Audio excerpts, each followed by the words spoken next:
Coach Cabbage here with the blue light special. No. I just want to see if it actually picking it up. Cause the hell, I had something else I want to talk about. Oh. Anyway, I figured somehow it worked.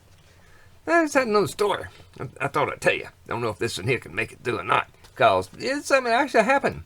Now, back in the day when Coach Cabbage had to go through certain things, and the medication changes and stuff like that, what happened to you? And that's why I realized these people did not know what the hell they was doing to you and what was going on. But anyway, Coach Cabbage was dealing with all this stuff back in the day, back in the 80s, late 70s, 80s, 90s and stuff. And praise God, it finally got better as I got older. And anyway, what this here was, is about around the same time I was dealing with the precision tune. Oh, you have to excuse me, the neck is so bad tonight. It's hard to even think about getting out here doing this, but praise God. I just think people need to laugh and understand that sometimes people go through things that you can't explain. But it's okay. It's okay. As long as nobody died while that day was being made, it was okay. Sometimes it's just funny. You got to laugh about it and go on. Learn the lessons and to get the wisdom and go about your business. Anyway, what it was that day. Somehow I got up that morning and something happened to the truck. I don't know what had happened to the truck. It's transmission. That's what it was. It's my old Dodge truck. Had the camper. It's my second home. Had everything in there I could live with when I go out to the hunt and head out to the camp and stuff. And I could live in that sucker. And something had happened to it. But still had to go to class. Well, it's about 10 miles. And Coach Cabbage was a cycler. Even though I had the issue with my tissues, I had to be able to do stuff, and I'd force myself to do things. And riding a bicycle was one of them things that I'd get on there, and I was pumping away. I'd say, I'm a machine. I did that for hours and hours. I'm a machine. And, well, hell, I'd get to where I was going, and I'd be there. But this here day, it was early in the morning. It was like 6 o'clock, and I did not have class till 8:30, but I knew I need to get on the road. Well, I got on the road. Unfortunately, what I did not notice is I got on the road but with a t-shirt and the underwear's on. I did not notice that. Somehow, some way, they changed the medicine. That's why it's so dangerous. When you're dealing with this here kind of stuff and you have no one monitoring you, no one is monitoring you, and you off on your own riding a bicycle to get to school. And that's what Coach Cabbage had to do. And anyway, I didn't know that anything was wrong. I was about 6 miles into the ride, and I still have dreams about this. Just strange dreams where I see myself going down these here roads. I'm back in old Monroe, and I was heading from the south side of town, the wrong side of the tracks, up to the university. We called it NLU back then.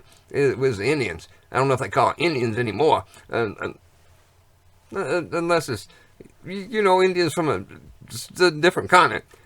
But what had happened was Coach Cabbage was riding a bicycle, and I decided to not get on the highway, because riding a bicycle on the highway on 165, I think that's what it was. That'd have been more than dangerous, and it would have just been bad. So hell, I rode down through the downtown. The downtown took you past the Civic Center, and guess what was next door to the Civic Center? The cop shop, the police. The police was there. Well, Coach Cabbage blew right on through, and I assume somebody saw me in their car, and they did not have cell phones back then. So, because this was back in the 80s. This was back in the 80s. It was a long time ago. And thankfully, otherwise, it'd be concerned. Coach Cabbage was still riding through town half naked. But what it was is I was headed to class. I was convinced I was going to school. Anyway, I was riding. And the next thing I know, I heard something go, bonk, bonk. And I looked around. There's the cops. They're chasing me. Well, they wasn't chasing me because I wasn't going that fast. I guess I was in the middle of the road because that's okay. I got wheels too. It's my road. And they was trying to say, Mr. Coach, well, they did not know me. They should have said, Mr. Coach Cabbage, would you please pull over? And I think I turned around and I said something like, I think I used hand signal. And I just kept going. Well, I was almost like a mile from school. Well, next thing I know, the old papa, old Dangle, he worked at a place out there. And did not see him in a while. But It's the strangest thing. This was another one of these strangest things. He, the man pulled in, and the cops was behind me, and I pulled in on my bicycle, and it's a new bicycle, because Ghost Cafe is very much into cycling and stuff like that, and so it's a new bicycle, and I pulled in, and I could not figure out why are they harassing me, because I just going to school, I had class that morning, and the cops say, you in your underwear and your t-shirt, and I said, well, hell, I don't think I even said hell, I said, girls wear shorter things than this, and stuff, and you don't harass them. And they say, well, that is not the point. We think you need to go with us or something. It's like, no. I'm trying to get to school. Anyway, the Papa Dangle. Excuse me. The Conor McGregor is assembly appeared, and that is very good. I'm gonna have to get some of this gas up. Excuse me. It's sorry. I tried to eat something, and it's gotta come up to go down.